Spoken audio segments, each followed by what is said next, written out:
इस वक्त सारी दुनिया की तवज्जो मशरिक़ वुस्ता के ममालिक के साथ साथ उसके समंदर पर भी है। ईरान और ओमान के दरमियान समंदर का बारीक रास्ता, जिसे स्ट्रेट ऑफ हुर्मुज़ या आबनाए हुर्मुज़ कहा जाता है, इस वक्त अमली तौर पर बंद है। यानी वो रास्ता जहाँ से दुनिया भर का 20% तेल और गैस गुजरता है, वहाँ से इस वक्त तिजारत बंद है।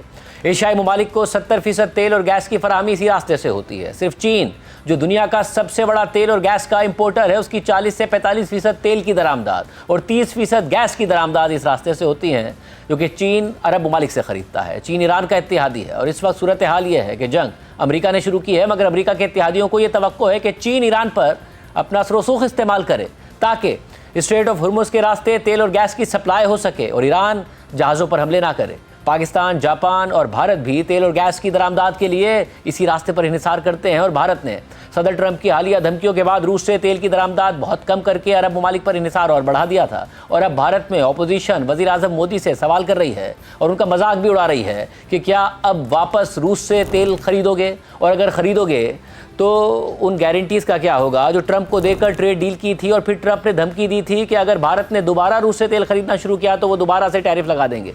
इस वक्त सूरत हाल ये है कि पासदारान इनकलाब के कमांडर इब्राहिम जब्बारी ने धमकी दी है कि स्ट्रेट ऑफ हुर्मुज़ से कोई जहाज़ नहीं गुजरने दिया जाएगा और जो जहाज़ गुजरेगा उसे आग लगा देंगे। अब सैकड़ों समुद्री जहाज़ स्ट्रेट ऑफ हुर्मुज़ के आसपास के इलाकों में लगरअंदाज हो गए हैं।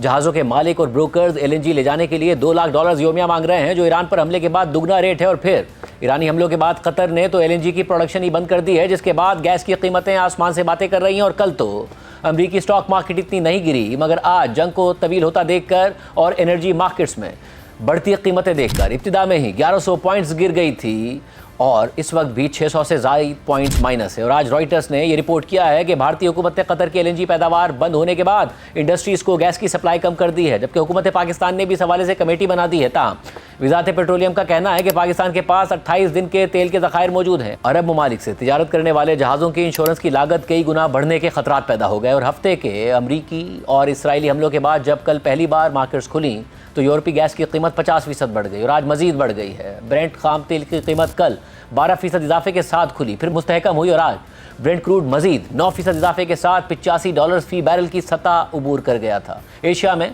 कोयले की कीमतें 2024 के बाद बुलंद तरीन सतह पर पहुंच चुकी हैं और इस सब की वजह अमेरिका और इसराइल के ईरान पर हमले और ईरान का रद्द अमल है, जिसने तिजारत को खतरे में डाल दिया है।